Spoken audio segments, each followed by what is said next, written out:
오늘은 우리가 품어야 할 예수님의 마음이라는 제목으로 말씀을 전하고자 합니다. 혹시 빌립보서가 무슨 서신이라고 무슨 책이라고 불리는지 혹시 아십니까? 이제 아시는 분들은 옥중서신이라고 하시는 분들도 계시긴 하겠지만 사실 빌립보서를 많은 분들이 기쁨의 서신이라고도 합니다. 왜냐하면 이 빌립보서에 기뻐하라 기뻐하라 기뻐하라라는 내용이 많이 담겨져 있기 때문이죠. 그런데 기뻐하라라는 말이 담겨져 있으면 우리는 무슨 생각이 들까요? 기뻐하지 못하고 있기 때문에 기뻐하라라구나 말을 한다라고 생각이 들지 않으시나요? 사실 빌립보 교회에 기뻐할 수 있는 상황이 별로 없었습니다. 왜냐하면 이 교회도 마찬가지로 좋은 부분도 많았지만 약간의 분쟁도 있었던 교회였기 때문이죠.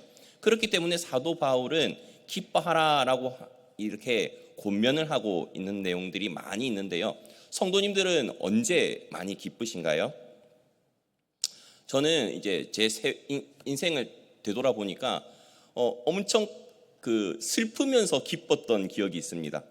그때가 언제냐면 저는 한국에서 사역을 하고 아내랑 첫째는 미국에 있었던 기간이 있었습니다. 그때 왜 그러냐면 둘째를 미국에서 낳았거든요.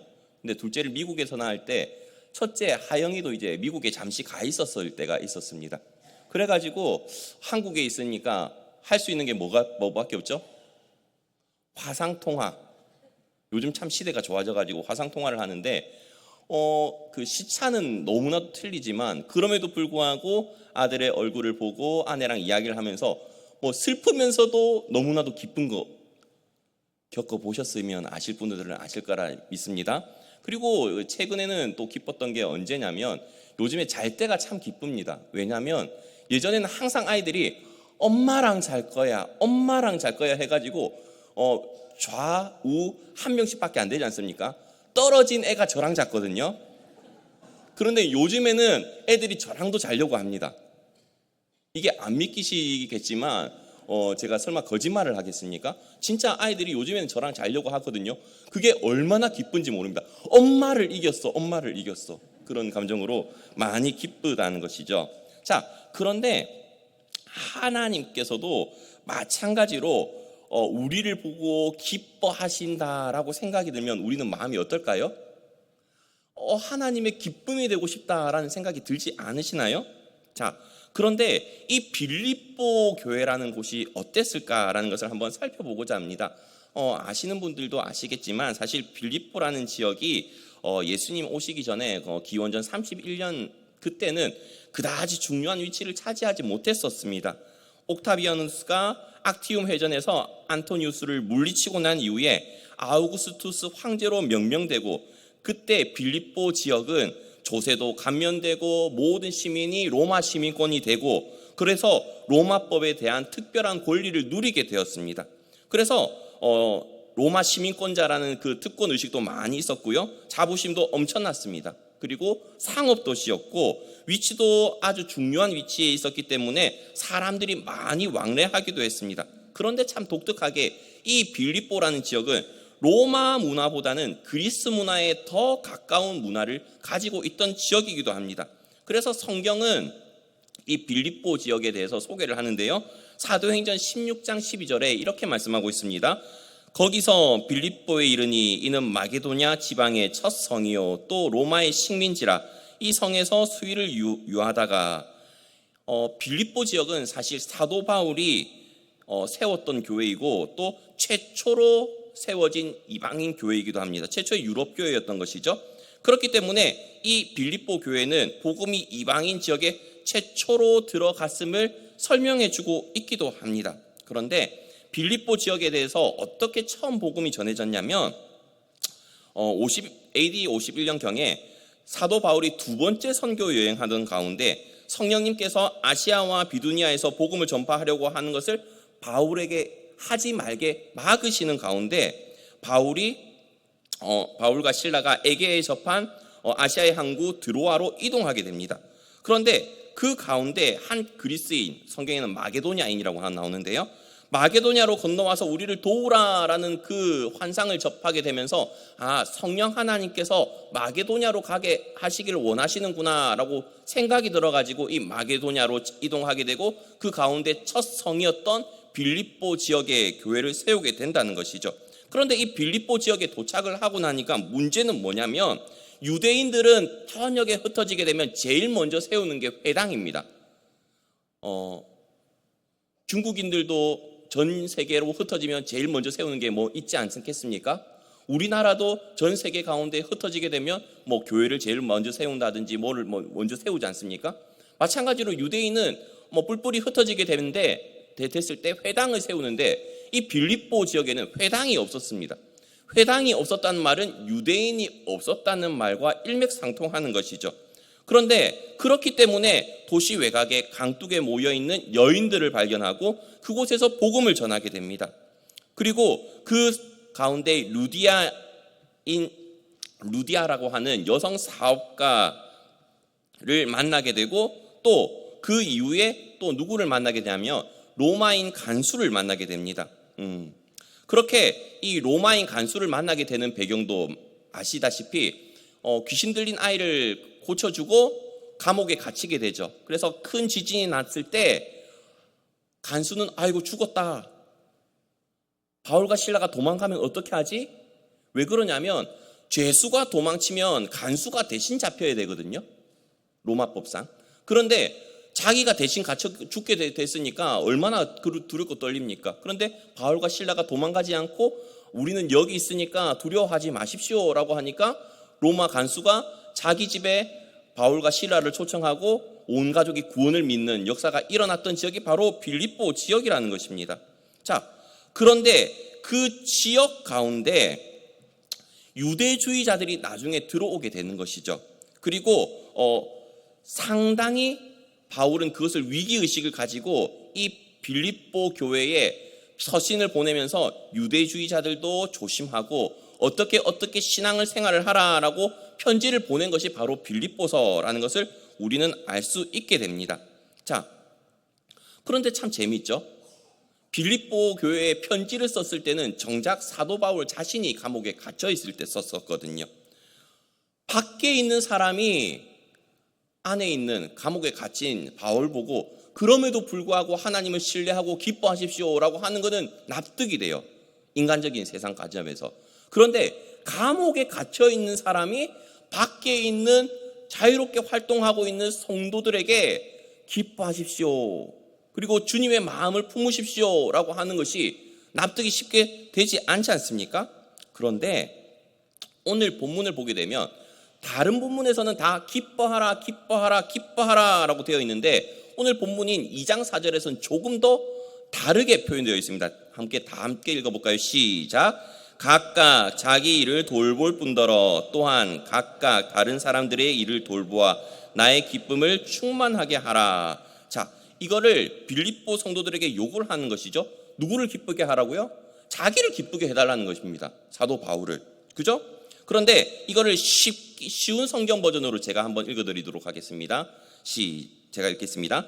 자기 생활을 열심히 하면서 다른 사람이 하는 일에도 관심을 가져 내 마음에 기쁨이 넘치게 해주십시오. 사도 바울은 그렇게 생각을 하는 겁니다.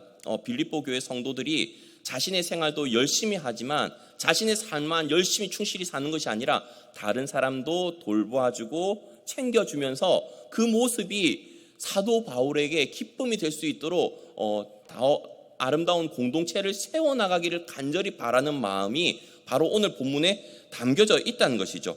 그래서 오늘 본문에서는 우리들에게 이렇게 말씀하고 있죠. 5절이죠. 다 함께 읽겠습니다. 시작. 너희 안에 이 마음을 품으라. 곧 그리스도 예수의 마음이니. 사실 이 말씀을 오늘 본문을 한마디로 요약한 결론과 같은 말씀입니다. 지금까지 사도 바울은 빌립보 교인들이 교회, 특히 믿음의 공동체 안에서 어떻게 처신을 해야 될지 사실 조목조목 설명을 했었거든요. 예를 들자면 권면을 할 때 이렇게 하라, 위로할 때 이렇게 하라, 교제할 때는 이렇게 하십시오, 자비를 베풀 때는 이렇게 하십시오 라고 했는데요. 그만큼 교회라는 공동체는 여러 일을 다루고 있습니다. 그리고 각각 하는 일들의 양사는 달라도 행하는 목적은 다 똑같지 않습니까? 무슨 목적일까요? 주님의 영광을 드러내는 것 아니겠습니까? 그런데 오늘 앞부분에 있는 2절부터 4절의 사도 바울의 주된 강조점은 교인들이 신앙 공동체의 일원으로서 화합을 위해서 힘써야 된다는 내용이 담겨져 있습니다. 그래서 첫 번째는 뭐냐면 우리가 품어야 할 마음은, 주님의 마음은 한 마음이라는 것이죠. 자, 다 함께 읽어볼까요? 시작. 우리가 품어야 할 주님의 마음은 한 마음입니다. 자, 2절입니다. 마음을 같이하여 같은 사랑을 가지고 뜻을 합하며 한 마음을 품어. 이거는 제가 오늘 많이 읽겠습니다. 분명히 마음을 같이하라고 했습니다. 예수님의 마음을 품기 위해서는 마음을 같이할 수밖에 없습니다. 하나님의 마음을 누가 제일 잘 알까요? 자, 너무 어려운 질문이죠. 그죠? 성부 하나님, 성자 하나님, 성령 하나님 계신데 성부 하나님의 마음을 성자 하나님이 참 잘 아시겠죠. 성령 하나님도 참 잘 아시겠죠. 왜냐하면 삼위일체로 계시기 때문입니다. 그런데 하나님, 성부 하나님께서 우리를 구원하시고자 하는 그 마음이 너무나도 간절하다는 걸 아니까 성자 하나님, 성령 하나님이 그 일에 함께 하시는 것 아니겠습니까? 그래서 요한일서 3장 16절에서는 이렇게 말씀을 하고 있습니다. 그가 우리를 위하여 목숨을 버리셨으니 우리가 이로써 사랑을 알고 우리도 형제들을 위하여 목숨을 버리는 것이 마땅하니라. 성자 예수님께서 왜 목숨을 바치셨을까요? 하나님의 마음을 그 누구보다도 알 수밖에 없기 때문입니다. 하나님 아버지와 같은 마음이셨기 때문이죠. 우리를 구원하고자 하는 그 간절한 마음이 있으셨기 때문에 죽으셨다는 겁니다. 성부 하나님, 성자 하나님, 성령 하나님께서 같은 한 마음을 품고 계시기 때문 아니겠습니까? 그런데 이 한 마음을 가지는 게 쉽습니까? 어렵죠. 부부끼리도 한 마음 되는 게 정말로 힘듭니다. 그리고 가족들이 온 마음을 다해가지고 하나의 목표로 향해 나아가는 것 또한 사실 상당히 힘이 듭니다. 그런데 교회란 공동체는 온갖 사람들이 다 많이 모여 있습니다. 세상에서 경험하지 못할 사람들도 교회에 오면 간혹 가다가 만나게 됩니다. 와, 저런 사람도 교회를 다녀? 라고 생각이 드시는 분들도 계시다는 것이죠. 그런데 그런 온갖 많은 사람들이 모인 공동체가 한 마음을 품는다는 것이 사실 쉽지가 않습니다. 그래서 소주제가 뭐냐면 마음을 같이 해야 됩니다 라고 되어 있는데요. 빌립보서 1장 27절에서는 이렇게 말씀하고 있습니다. 다 함께 읽어보도록 하겠습니다. 시작. 오직 너희는 그리스도의 복음에 합당하게 생활하라. 이는 내가 너희에게 가보나 떠나 있으나 너희가 한 마음으로 서서 한 뜻으로 복음의 신앙을 위하여 협력하는 것과 4장 2절입니다. 내가 유오디아를 권하고 순두개를 권하노니 주 안에서 같은 마음을 품으라 라고 되어 있는데요. 사실 4장 2절에 유오디아를 권하고 순두개를 권한다라고 말을 하는 이유는 사실 이 유오디아와 순두개가 빌립보 교회의 여성 지도자 2명이거든요. 그런데 그 2명이 사실 한 마음이 되질 못했어요. 그렇기 때문에 그 2명에게 특별히 권해가지고 주 안에서 한 마음을 품으라라고 말씀을 하고 있다는 것이죠. 왜 한 마음이 되지 않을까요? 그 두 사람이 교회를 위하는 마음이 없어서 그럴까요? 대개 제가 여러 번 강조하지만 교회에 분쟁이 일어나는 경우는 교회에 열심히 있는 사람들 때문에 생기는 경우가 허다합니다. 왜냐하면 본인도 하나님에 대해서 열심히 있고 저 사람도 너무나도 열심히 있는데 방향이 틀린 겁니다. 나는 예를 들어서 우리 교회를 예를 들자면 그런 겁니다. 식당을 빨리 리모델링 했으면 좋겠고 어떤 사람은 유초동부실을 빨리 리모델링 했으면 좋겠고 어떤 사람은 본당의 음향을 좀 고쳤으면 좋겠고 뭐 그렇지 않습니까? 이만하면 만족하십니까? 다 부서마다 위원회마다 자기 부서를 먼저 해달라고 하는 경우가 참 많이 있죠. 그런데 그렇게 많은 것들이 필요하지만 한 마음을 내는 것이 힘들다는 것이죠. 이 빌립보 교회도 마찬가지였습니다. 교회를 사랑하지 않으면 관심도 없기 때문에 그냥 그러려니 할 텐데 교회를 사랑하는 마음이 너무나도 크기 때문에 이런 한마음을 품는 것이 때로는 힘들 수가 있다는 것입니다. 자, 특히나 초대교회는 가정교회였습니다. 가정교회였다는 말은 집에서 모일 수밖에 없었던 겁니다. 예를 들자면 제가 유오디아와 순두개를 이야기했는데요. 이럴 수가 있습니다. 유오디아도 너무나도 하나님을 사랑해가지고 매번 우리 집에서 모였으면 좋겠어요. 순두개는 아니 우리 집이 더 크다니까요. 더 많이 모일 수가 있어요. 그런데 그것도 분쟁이 될 수 있지 않겠습니까? 아니면 서로 하기 싫어가지고 아니 너희 집에서 좀 모여라. 밥은 우리가 준비할게. 뭐 이런 식으로 또 분쟁이 일어났을 수도 있다는 것입니다. 물론 그렇게 분쟁이 일어났다고 성경은 기록하지 않지만 그럴 수 있다는 것이죠. 자, 그런데 물론 요즘에는 한국교회에서 이런 일이 참 드뭅니다. 왜냐하면 구역 모임이라든지 이런 것을 집에서 하는 경우가 많이 없기 때문이죠. 그러나 제가 어렸을 때까지만 해도 구역 모임, 뭐 교구 모임 이런 걸 집에서 참 많이 했습니다. 목사님 모시고도 오고 구역의 식구들, 자녀들 다 집에 모여가지고 놀기도 하고 바깥에 놀이터에서 놀고 먹을 때 되면 또 들어오고 예배 시간에는 졸기도 하고 그랬던 기억이 참 많이 나거든요. 저만 구역 예배 드렸나 봅니다. 그런데 그런 열심을 가진 사람이 여러 명이 되면 문제가 생기겠죠? 분쟁이 생기게 될 수밖에 없습니다. 팀 켈러 목사님이 얼마 전에 소천하셨는데요. 그 목사님께서 쓰셨던 책 가운데 당부 하나님이라는 책이 있습니다. 읽어보신 분들도 간혹 계실 걸로 알게 되는데 그 책의 목록 가운데 소제목에 이런 게 있습니다. 죄에 대한 더 깊은 이해라고 되어 있으면서 어떻게 되어 있냐면 스스로 하나님 노릇한다면 충성했어도 죄다. 죄는 단순히 규범을 어기는 것 그 이상이다 라고 되어 있습니다. 무슨 말이냐면 내가 아무리 충성하고 교회에 충성하고 최선을 다했다고 해도 그 과정 가운데 내가 하나님 노릇을 했거나 하나님 노릇을 하려고 한다고 하면 그것이 죄라는 말입니다. 제가 아내를 만났을 때 그랬습니다. 아내랑 결혼할 때 저는 아내가 이제 모태신앙이 아니고 그리고 피아노를 칠 줄 모른다는 이유 하나만으로 사목감이 아니라고 생각을 했습니다. 그래가지고 교제는 했지만 사목감이 아닌갑다 해가지고 우리 이만 헤어지자라고 해가지고 아내를 미국으로 보내버렸거든요. 그런데 그 이야기를 학교에 전도사님한테 이야기를 했는데 전도사님 때니까요. 그때 그 전도사님이 뭐라고 했냐면 왜 교제하는 그 자매가 사모가 될지 사모가 안 될지 전도사님이 판단하세요? 라고 하는 거예요, 저한테. 왜 하나님 위치에서 된다 안 된다를 판단을 하세요? 맞는 것 같아요. 그래서 제가 하나님께 기도해가지고 하나님 만약에 저와 교제했던 그 헤란 자매가 사모가 맞다고 하면 하나님 피아노 반주 안 하고서도 주님께 영광을 돌리는 사모를 알게 해주세요 라고 했었거든요, 제가 기도를. 그런데 그 기도를 하자마자 생각드는 사모님이 계셨어요. 그때 이제 당시 삼일교회 전도사님의 사모 되시는 분이셨는데 김내몽의 신앙일기, 김내몽의 그림일기라는 책을 발간해가지고 주님의 영광을 드러내시는 그런 사모님이셨어요. 그게 생각이 나니까 하나님 제가 잘못했네요 라고 해가지고 아내 보고 이렇게 했습니다. 내가 잘못 생각했다 라고 하면서 다시금 돌아오라 라고 했는데 그때는 이미 미국에 다 집도 구하고 차도 구해가지고 바로 돌아오기가 힘든 상황이었던 것입니다.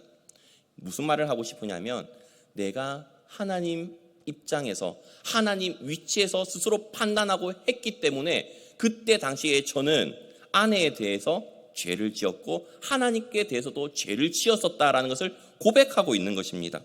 그런데 그런 상황이 저만 있을까요? 우린 수도 없이 많은 상황 가운데 스스로 판단하고 정죄하고 하나님 입장에서 모든 것을 결정할 때가 너무나도 많이 있습니다. 이번 연합 부흥회 때 류정길 목사님께서 보기와는 다르게 해병대 출신이셨거든요. 그래가지고 예화를 하나 하셨는데 어떤 예화가 기억에 남냐면 해병대는 고무보트를 타고 막 노젓는 게 훈련이 있지 않습니까? 해병대 분들은 네 해주시니까 감사합니다. 자, 그런데 노를 젓는데 다 각자 저으면 어떻게 될까요? 엇박자가 나지 않겠습니까? 이쪽 젓고 저쪽 젓고 이쪽 젓고 이쪽 젓으면 앞으로 갈까요? 안 갈까요?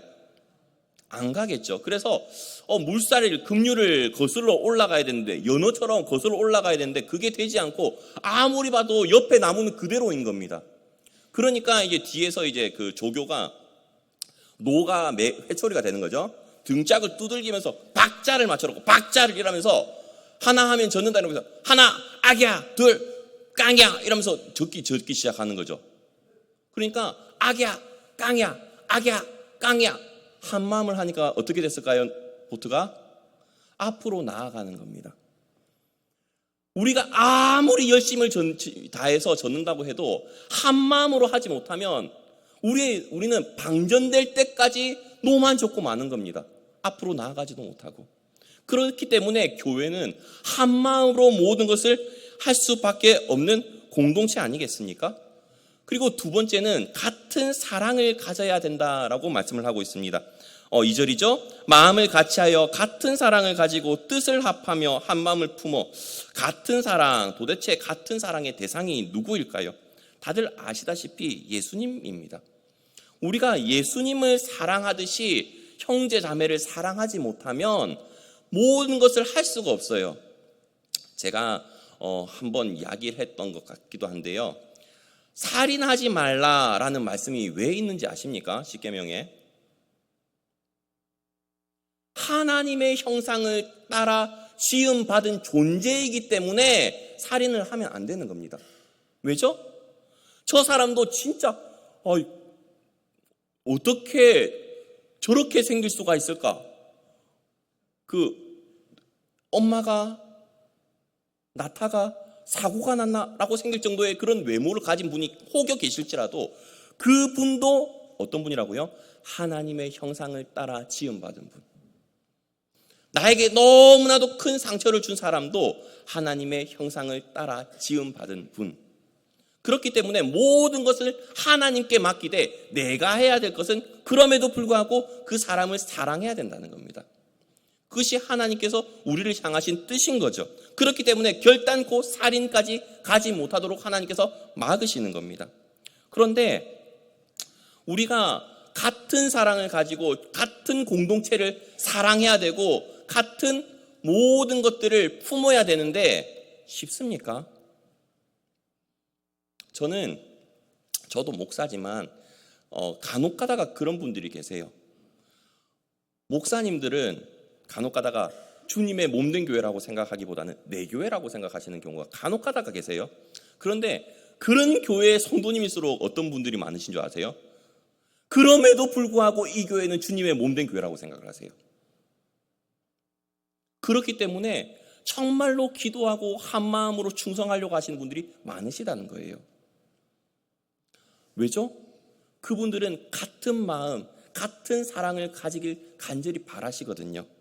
그렇기 때문에 저는 오히려 성도님들을 통해서 더 큰 은혜를 받기도 합니다. 그렇지 않습니까? 그렇기 때문에 우리가 해야 될 것은 같은 마음도 가져야 되지만 같은 사랑을 가져야 됩니다. 같은 사랑을 가질 수 있는 이유는 우리가 주님의 몸된 교회 안에서 하나의 공동체라는 생각을 할 때 서로가 서로를 품어줄 수 있습니다. 몸이 지체라고 했고 각 지체는 다른 데가 아파도 아픕니다. 예를 들어서 주님께서 주님 몸된 교회의 머리라고 하셨지 않습니까? 성경을 보면 그렇게 되어 있습니다. 주님께서 머리라고 하셨고 제가 만약에 새끼손가락의 손톱이라고 가정을 할게요. 제가. 그러면 제가 새끼손톱에 만약 누가 바늘을 찔렀다. 만약에 이제 저 뒤에 계신 이철현 목사님께서 오른쪽 왼쪽 중지다라고 해도 아픔을 느낄까요? 못 느낄까요? 그건 모릅니다. 내만 느끼죠. 그죠? 그러나 어디가 상처가 나면 그 상처 때문에 걸음걸이가 느려질 수가 있고 온몸이 같이 반응하는 건 아시지 않습니까? 분명히 상처는 새끼 발가락에 났는데 새끼 발가락에 상처가 난 것 때문에 오른쪽 전체 발이 절뚝절뚝 걸게 되고 온몸이 그에 맞춰서 기울기도 반응하는 것 아니겠습니까? 같은 마음, 같은 사랑이기 때문에 그것이 가능하다는 것입니다. 그리고 세 번째는 뜻을 합해야 됩니다. 자, 뜻을 합하는 것 또한 쉽겠습니까? 어렵습니다. 한 마음, 같은 사랑, 뜻을 합하는 거 쉽지 않습니다. 왜냐하면 뜻을 합하기 위해선 네가 양보를 하든지 내가 양보를 하든지 둘 중 하나가 돼야 되는데, 양보를 하고 내가 겸손의 모습을 보인다고 생각하지 않고 대부분의 많은 사람들은 뜻을 합하려고 내 뜻을 내려놓는 걸 뭐라고 생각을 하냐면, 내가 졌다, 내가 져가지고 원통하고 분하다라고 생각을 하는 경우가 상당히 더 많지 않습니까? 그렇기 때문에 우리는 내가 지고 뜻을 합하는 데 있어서 지는 것이 아니라, 이것이 정말로 주님의 몸된 교회를 세우는데, 주님의 마음을 가지는데 일조했다라고 생각을 하셨으면 좋겠습니다. 그리고 큰 대주제 두 번째는요, 우리가 품어야 할 주님의 마음은 자기를 부인하는 것입니다. 사실 사도 바울은 단순히 예수님의 마음을 품으라라고 말하지 않습니다. 예수님께서 어떻게 그것을 행하고 이루셨는지에 대해서 말씀을 하고 계신데요, 그게 빌립보서 2장 6절부터 8절까지 나와 있습니다. 다 함께 한번 읽어보도록 하겠습니다. 시작. 그는 근본 하나님의 본체시나 하나님과 동등됨을 취할 것으로 여기지 아니하시고 오히려 자기를 비워 종의 형체를 가지사 사람들과 같이 되셨고 사람의 모양으로 나타나사 자기를 낮추시고 죽기까지 복종하셨으니 곧 십자가의 죽으심이라. 예수님께서 어떻게 그렇게 자기를 낮추시고 어떻게 겸손한 모습으로 오셨는지 일목요연하게 설명을 해주고 있는데요, 때로는 이게 자기 비하, 자기 부인으로 볼 수 있는데요, 얼만큼 낮아지셨는지 전능하신 하나님께서 사람의 모습, 그리고 그 사람 가운데서도 가장 천했던 목수의 아들로 오신 것 아니겠습니까? 종의 형체로 오신 것이죠. 그런데 사람이 되신 것에서 그치지 않으셨습니다. 죄인 가운데서도 가장 극악한 죄인만 처벌받는 십자가형을 당하시기도 하셨죠. 그래서 주님께서 어떻게 낮아지시고 어떻게 자기 자신의 삶을 부인하시면서 하나님의 뜻을 이루기 위해서 사셨는지를 성경은 기록을 하고 있다는 것입니다. 그런데 그렇게 예수님께서 하셨던 그 행동의 본질이 무엇인지 아십니까? 자기 부인, 그리고 겸손입니다. 자기 부인을 제가 사전을 찾아보니까 이렇게 설명을 하고 있습니다. 내 뜻과 하나님의 뜻이 충돌할 때 내 뜻을 접는 것입니다 라고 되어 있습니다. 주님의 마음은, 물론 하나님께서 하나님의 마음을 알고 있지만 맨 마지막에 하셨던 기도 아시지 않습니까? 너무나도 힘드셔가지고 십자가에 달리시기 전에 그러나 내 뜻대로 하지 마옵시고 아버지의 뜻대로 하옵소서라고 하면서 그 마지막 순간에 자신의 뜻을 접으셨던 예수님의 모습 기억하십니까? 그렇기 때문에 우리는 이 본문을 보면서 정말로 주님의 마음, 주님의 그 살아가셨던 그 모습을 우리는 닮아가야 합니다. 그러나 엄밀히 말하면 자기 부인의 행위가 우리가 품어야 되는 그리스도 예수의 마음이라고 볼 수는 없습니다. 왜냐하면 사실 그리스도의 마음이 만들어낸 결과물이기 때문이죠. 주님의 마음을 가졌기 때문에 우리는 자기 부인을 할 수 있게 되고 겸손할 수 있게 되는 겁니다. 그렇기 때문에 그 원동력이 되는 것을 본받아야 되겠죠. 그렇지 않습니까? 자, 주님께서 그렇게 원동력이 되게끔 하신 그 무언가는 무엇일까요? 사랑입니다.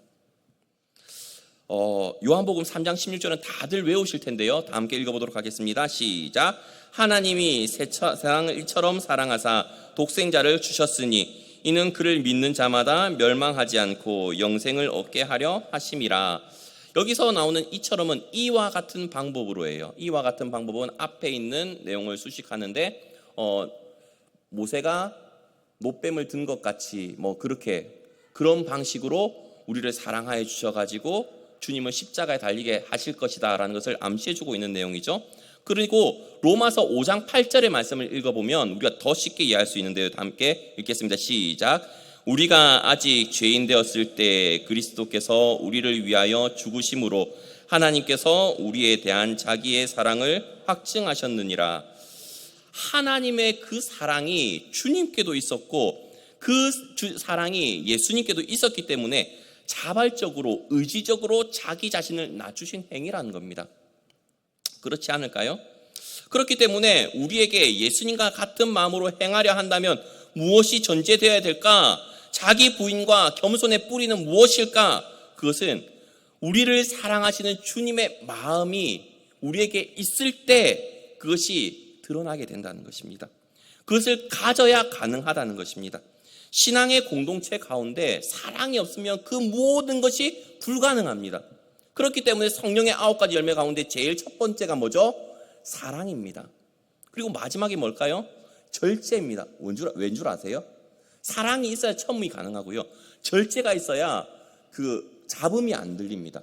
뭐든지 과하면 문제가 생기는 법이겠죠? 자, 마음의 원한을 가득 품고서도 얼마든지 사람 앞에서 잘할 수 있습니다. 정말로 미워하는 마음을 가지고서도 악수하면서 웃을 수 있는 게 사랑입니다. 그러나 그것은 진짜 사랑이겠습니까? 진짜 진정한 악수가 되겠습니까? 안녕하세요라고 하면서 악수는 할 수 있을지언정 그 마음 가운데 진정으로 그 사람을 위하는 안녕이 있겠습니까? 평안이 있겠습니까? 아니겠죠. 사랑이 있을 때야만 그것이 가능한 것 아니겠습니까? 그렇기 때문에 오늘 본문에서는 5절에서 다음과 같이 다시 한번 강조하고 있죠. 다 함께 읽겠습니다. 너희 안에 이 마음을 품으라 곧 그리스도 예수의 마음이니. 저는 이 말씀이 참 좋습니다. 이 마음을 품는 것도 좋고 그리스도 예수의 마음을 품는 것 참 좋습니다. 그런데 주님의 마음은 생각하면 생각할수록 부담으로 사실 다가옵니다. 왜냐하면 주님의 마음을 우리가 어떻게 100만 분의 1이라도 닮을 수 있을까요? 과연? 주무시고 계신 거 아니죠? 그렇게 우리는 주님의 마음을 담기가 힘듭니다. 그러나 주님의 마음을 닮아가기 위해서 최소한 몸부림을 쳐야 되는 것이 그리스도인이라고 저는 생각을 합니다. 남을 사랑하는 마음의 뿌리를 가지고 주님께서 자라게 하실 때 그 사랑은 꽃을 피게 될 줄 믿습니다. 그러나 우리가 씨앗도 전혀 뿌리지 않고 모든 것들을 내려놓게 된다면 일을 하시는 분이 사실 너무 힘들지 않겠습니까? 그렇기 때문에 우리는 항상 무언가를 생각을 해봐야 됩니다. 아무리 일국의 대통령이나 왕이라 할지라도 자신의 손주 앞에서는 철부지가 되어버리는 것 아시지 않습니까? 저희 아버지께서 상당히 무서운 분이십니다. 해병대 무술교관 출신으로서 월남전 참전용사시거든요. 그리고 그 보훈 대상자시기도 합니다. 손가락 하나가 없으시거든요. 그리고 어렸을 때 별명이 무엇이었냐면 볼트론이었습니다. 혹시 아실는지 모르겠지만 사자 5마리 합체한 로봇이 볼트론입니다. 보통 그 아버지나 삼촌이 무서우면 호랑이 삼촌이라고 많이 했거든요, 예전에. 근데 예전에 아무리 무서워도 호랑이 삼촌은 한 마리지 않습니까? 근데 우리 아버지는 감히 대적할 존재가 없다고 해가지고 사자 5마리가 합체한 볼트론이라고 불렸습니다. 그러니까 얼마나 무서웠겠습니까? 그런데 그런 아버지가요, 우리 애들 가잖아요. 그러면 순한 양이 되어버리십니다. 손주가 장기 뜨자고 하면요, 몇 시간이고 떠줘야 됩니다. 왜요? 손주 앞에서는 한없이 작아지는 할아버지시거든요. 왜죠? 그것에는 권위를 내세울 필요가 없습니다. 왕도 마찬가지고 대통령도 마찬가지 아닙니까? 대통령의 권위를 자신의 손주 앞에서 세우겠습니까? 안 그래요? 제가 봤을 때 아무리 담임 목사님도 원로 목사님도 자신의 손주 앞에서 내가 목사인데 하시는 분은 한 번도 못 봤습니다. 그냥 나이 많으신 영감님이셨어요. 그죠? 그렇지 않습니까? 그렇기 때문에 세 번째는 우리가 품어야 할 주님의 마음은 사랑하기로 작정하는 것입니다. 우리는 이렇게 질문을 던져볼 수 있습니다. 예수님은 왜 우리를 그렇게 사랑하셨을까? 왜 그렇게 사랑하신 것일까? 예수님이 우리를 사랑해야만 주님께서 하시고자 하는 일을 이루셨기 때문일까? 아니면 주님의 피로 때문에 우리를 사랑하신 것일까? 아니면 우리가 사랑할 만한 무언가 존재 가치가 있는 것일까? 그런데 사람이란 존재가요, 하나님이 보실 때 저절로 와 너무나도 사랑스럽다 하는 존재가 아닙니다. 물론 처음에는 그랬을지 모르겠지만 다들 알다시피 출애굽할 때 어땠습니까? 출애굽한 인간들 인간들이라고 표현해서 죄송한데 이스라엘 백성들 진멸시키려고 했었거든요. 그렇게 사랑스러운 존재였어요. 왜 진멸시키려고 했죠? 그때 모세가 뭐라고 하죠? 하나님, 만약에 이 광야 가운데 이스라엘 백성들이 싸그리 다 죽는다면 이스라엘의 하나님인 여호와라는 신이 자신의 백성을 광야 가운데 죽게 하기 위해서 출애굽시켰다고 너나 할 것 없이 지탄하지 않겠습니까? 그것을 어떻게 보겠습니까? 제발 용서해 주십시오. 그러니까 주님께서 모세의 그 이야기를 들으시고 용서해 주고 다시금 품어주지 않습니까? 그것이 어떻게 가능할까요? 하나님께서도 우리를 사랑하기로 작정을 하시기 때문에 그렇습니다. 부모가 되면 다 입장을 아시겠지만 분명히 4배나 낳은 자식입니다. 제 배가 아니라 아내 배죠. 그런데 아내도 아무리 진짜 배 아파서 낳은 자녀라고 해도 매번 와 이렇게 할까요? 저희 집에 둘째가 좀 크게 태어났습니다. 여자인데 3.93kg로 태어났거든요. 그리고 미국에 아내 혼자 병원에 가가지고 운전하고 가가지고 엄청나게 힘들었습니다. 그렇게 제일 고생해서 낳은 둘째 딸이 엄마 마음을 제일 아프게 할 때가 많거든요. 지질이도 말을 안 듣습니다. 그런데 엄마가 왜 품어주고 왜 안아주고 이렇게 하죠? 내 딸이라서 사랑하기로 매번 작정하기 때문에 그런 거 아닙니까? 매번 용서해주고 매번 품어주기로 작정해서 그런 것 아닙니까? 아무도 아멘을 하지 않으시면 저는 어떻게 할까요? 다들 졸고 계신 걸로 분명히 눈은 뜨고 계신데 화면 보고 계신가요? 그렇기 때문에 하나님 또한 우리를 사랑하기로 작정하신 것처럼 우리도 교회 안에서 사랑하기로 작정을 해야 됩니다. 나랑 다르다고 해서 나와 의견이 다르다고 해서